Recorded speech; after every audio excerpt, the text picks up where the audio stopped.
The last 24 hours have seen large numbers of rockets and drones fired into northern Israel by Hezbollah in Lebanon, resulting in casualties and damage.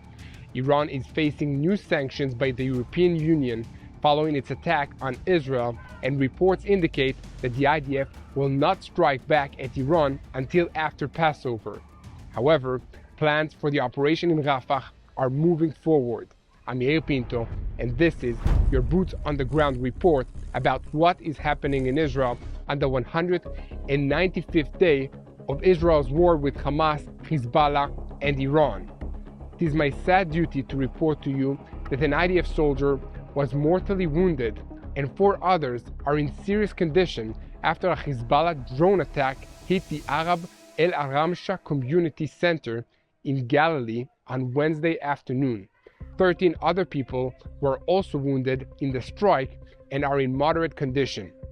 Reserve soldiers of the 6th Brigade were deployed in the village and were at the community center along with members of the civilian security team when a Hezbollah anti-tank missile hit the building, then another missile hit a vehicle parked nearby.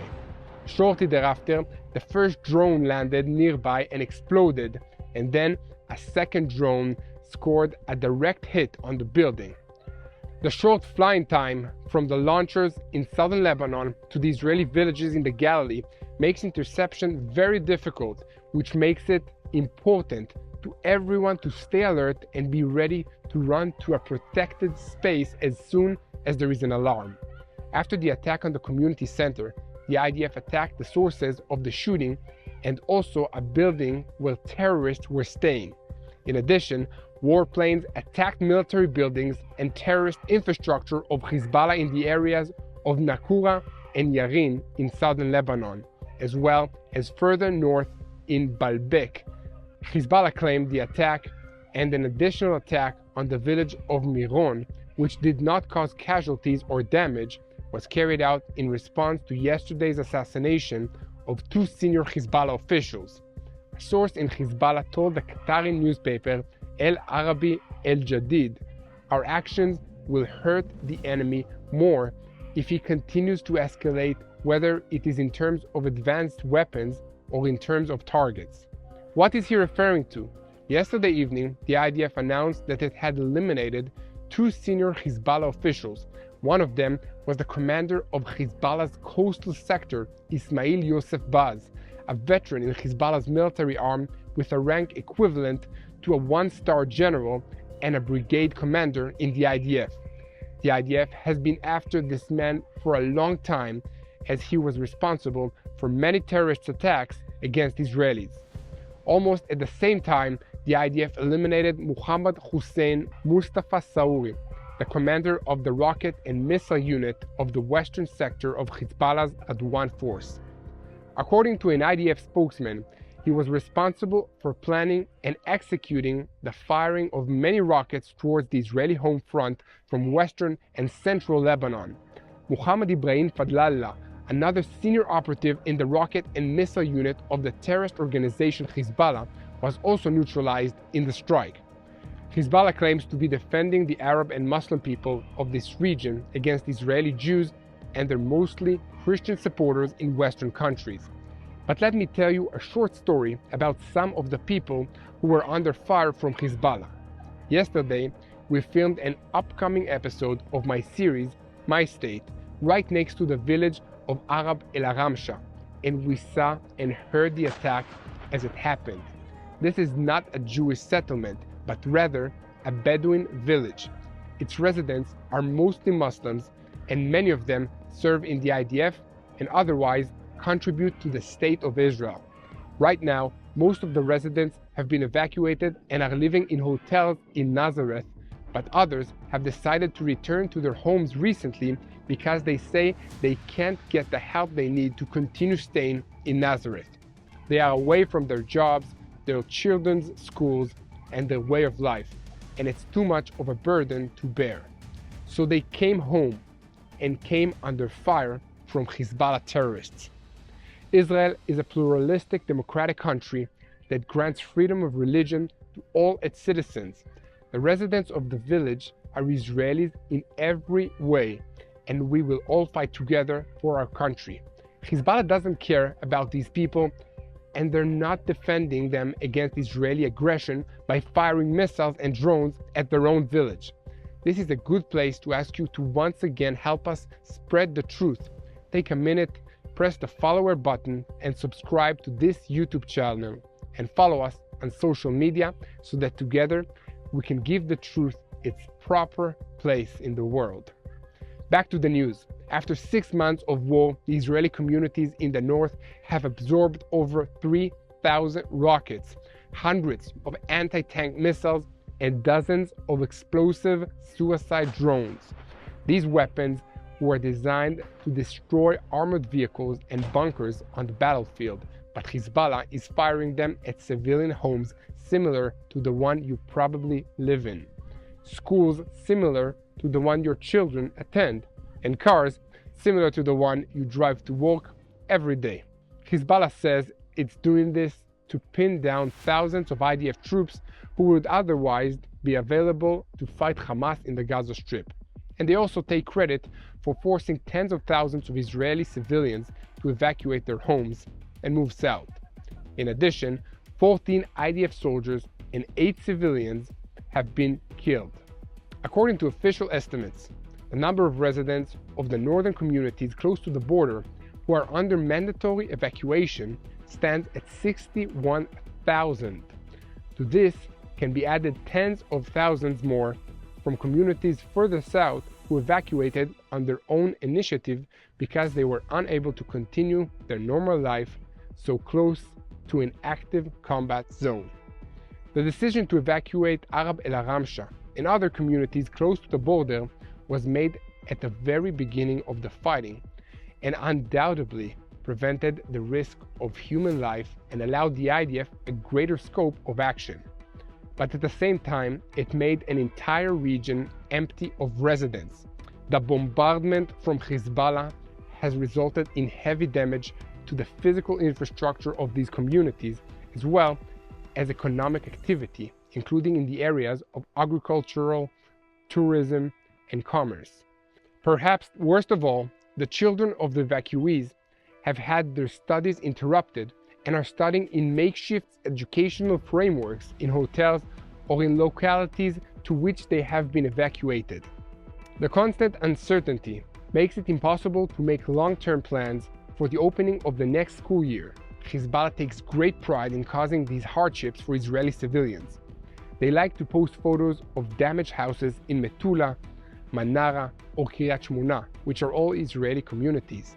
Maybe you like to post pictures of your vacation, your friends, or maybe your meal on Instagram or Facebook. This is Hezbollah's version of that.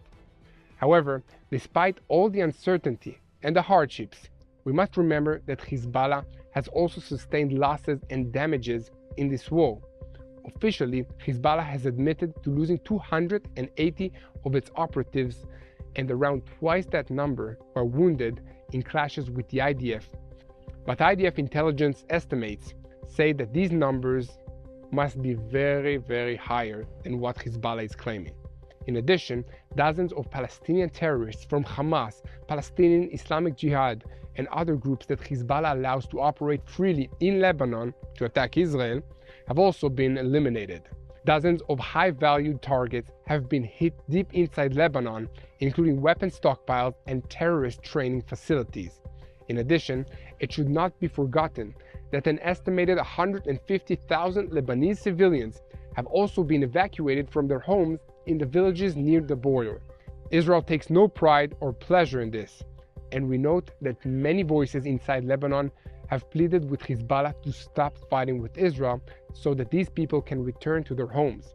However, we don't rely on Hezbollah listening to these pleas from ordinary Lebanese people, so the IDF has been training for all possible scenarios, including continued cross-border raids and airstrikes, as well as full-scale war with Hezbollah in all domains. None of this has yet led to a breakthrough in the attempts to reach some kind of agreement to stop the fighting.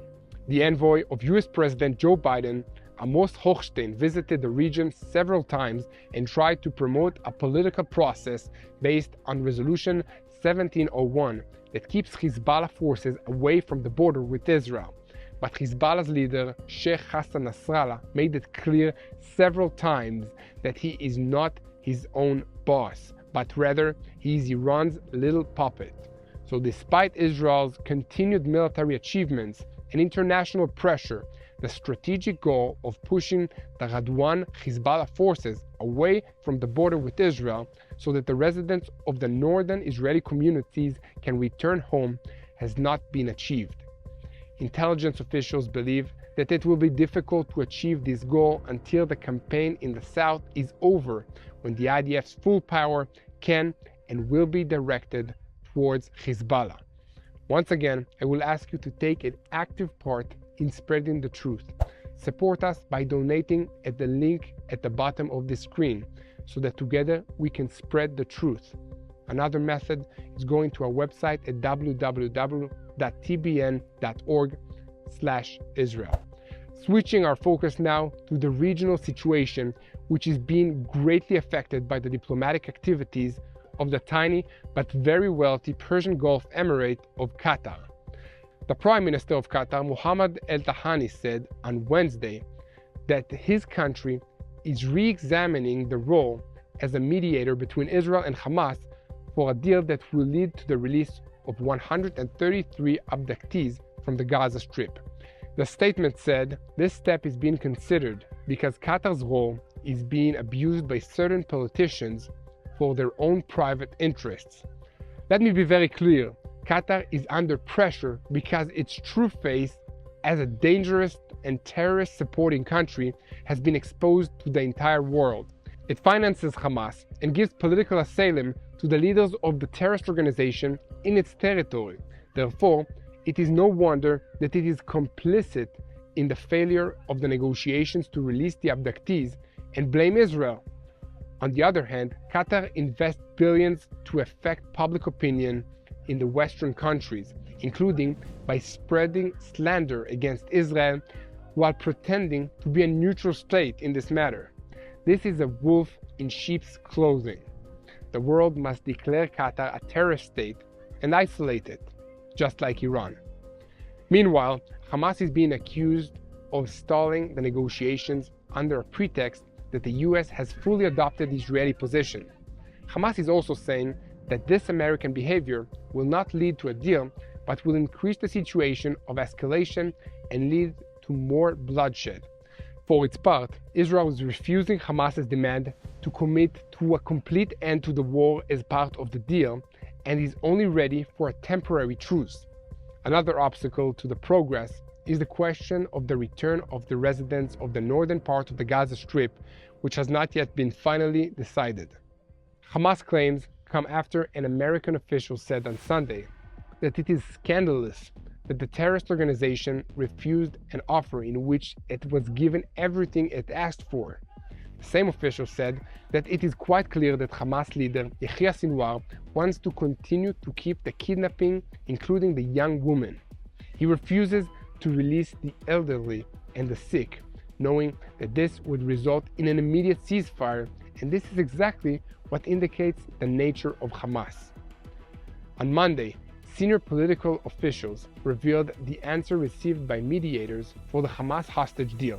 The terrorist organization now agrees to release less than half of the number of hostages discussed so far. This is fewer than 20 hostages in the first 6 weeks of the deal alone. In exchange, Hamas also demands a dramatic increase in the number of security prisoners Israel must release in exchange for each Israeli abductee. The list of terrorists they want to be released includes many who carried out acts of murder and were sentenced to life in Israeli prisons. The leader of Hamas in Gaza, Yair Sinwar, demanded an international commitment to the release of these murderers before he would even continue the negotiations, also insisting that the IDF will withdraw its forces from large areas of the Gaza Strip in the first stage, and at the same time allow full freedom of movement for the Palestinian population amongst the length of the Gaza Strip. Once again, I will ask you to please help us by continuing to spread the truth by sharing our videos on YouTube and subscribing to this channel. The most important thing is to join us in prayer for the peace of Jerusalem, for Israel, and for the hostages. This coming weekend, just before Passover, the new episode of my network series, My State, will be released. This time, we will talk about the connection between the exodus from Egypt and the events that the people of Israel have been going through in the last year. Back to the news about regional events. The European Union has announced that it will impose additional sanctions on Iran following the UAV and missile attack it carried out this week on Israel. The statement by the European Council says it strongly condemns the Iranian attack, expresses full solidarity with Israel, and it is committed to its security and regional stability. The decision to impose the sanctions was made at a summit held in Brussels with the participation of the 27th member state of the EU. The stated goal is to prevent an escalation of the situation in the region, and EU leaders said the sanctions will be directed mainly in relation to unmanned aerial vehicles and missiles. The European Council of Ministries also addressed the situation on the Lebanese border, saying, "We are ready to work with all partners to prevent further escalation of tensions and call on all parties to commit to the implementation of Resolution 1701 of the UN Security Council." It would appear that Iran made a very serious mistake by attacking Israel in this manner, and the Ayatollah regime that rules Iran seems to realize and making calculations about next move. The Israeli response, which is unlikely to come before the end of Passover, will be one consequence, but there is also the fact that Iran's role as a destabilizing influence in the Middle East has also been revealed to the entire world to see. Its pursuit of nuclear weapons adds urgency to this problem, and Israel must leverage this situation to create tremendous international pressure on Iran to dismantle its nuclear facilities. Part of this should be an effort to impose heavier economic, diplomatic, and political sanctions on Iran that will return this brutal regime to its natural size and perhaps even finally lead to its overthrow. While I'm reporting to you, discussions and consultations continue in Israel on how and when to respond to the Iranian attack that included hundreds of ballistic missiles, cruise missiles, and UAVs. Although, fortunately, the attack was unsuccessful and Israel's air defense operation was extremely impressive, and although we received the support of an extraordinary regional coalition led by the United States, we must not take this specific Western support for granted. Nothing like this has ever happened before, and if Israel does not respond, both our regional enemies and our friends will take note, and the fear our enemies have for us and the respect our friends have will both diminish. This could lead to bigger problems, and eventually we could find ourselves losing the ability to exist here in the Middle East. The Middle East is a very tough neighborhood where, as we are often reminded, there is no mercy for the weak. Just as it was impossible not to respond to the October 7th massacre, so it is impossible to ignore the April 14th attack by Iran. The size and nature of the response will be different, but there is no option not to respond. Having said all this, Israel must continue to cooperate with the United States and our other allies. We must coordinate as much as possible the response with the Americans, but I will go so far as to say that the response must be kinetic and within Iran itself. We can try to keep casualties to a minimum, but we must communicate to the Ayatollahs that the long arm of Israel can reach them anywhere they try to hide. Closer to home, we look south at the Gaza Strip and ask if an Israeli operation in Rafah is approaching. 1.4 million Gazans have been huddling in the tent cities in the southern Gaza Strip for the past few months, wondering when or if the IDF ground entry into Rafah will begin. The reports of the combat operation are heard again and again, and it seems that the residents of the Gaza Strip are tired of waiting and have already stopped guessing when it will happen. Kay, a young resident of the northern Gaza Strip, has been staying in the Rafah area of the southern part of Gaza for the past few months like many others. According to him, Hamas members are hiding and trying to manage Rafah. We paid the price. More than half a year into the war, that no one on either side imagined would last so long, he repeats one sentence: we hate Hamas. To understand the mood in Gaza, perhaps it is enough to listen to what comes out of the mouths of the Gazan children. A displaced person from Gaza protested against the terrorist organization and said that it's all a conspiracy. Hamas and everyone conspired against the people. Well, I wanted to die, but that didn't come. To hell with everyone in Hamas. They have already used the people. Every 2 years there is a war. The Rafah government, the southernmost in the Gaza Strip, covers an area of 64 square kilometers and borders Egypt. According to estimates, before the war, about 250 Gazans lived there, while today it serves as a refugee camp for about 1.4 million Palestinians who fled to it following the outbreak of the war. Meanwhile, Israeli Defense Minister Yoav Gallant held a discussion last night on the subject of preparations to carry out the necessary civil operations in preparation for the ground entry of IDF forces into Rafah. He emphasized that one must prepare to carry out a series of operations before the ground operations begin, with an emphasis on the evacuation of civilians from Rafah and the expansions of the roads to bring food and medical equipment into the Gaza Strip.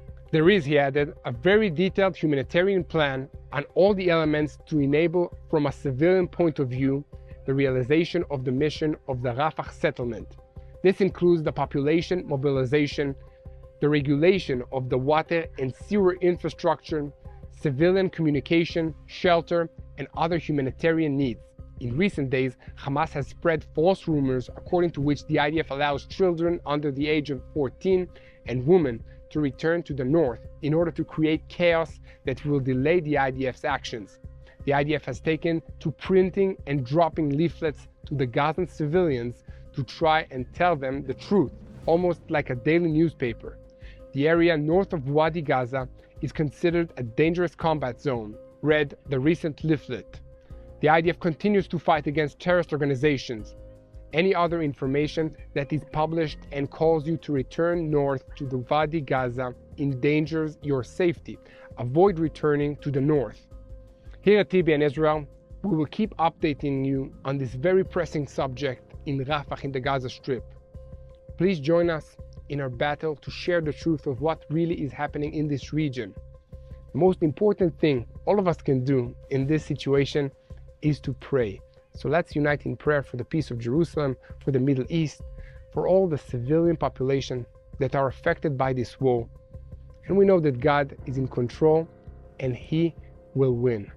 So thank you and keep praying for the peace of Jerusalem. Hello, this is Mati here in Jerusalem with TBN Israel. This is Yair Pinto from TBN Israel here in Jerusalem. TBN Israel is keeping viewers informed with Israel-focused news, culture, and what God is doing in this land. Support TBN Israel today online at tbn.org/Israel. Thank you.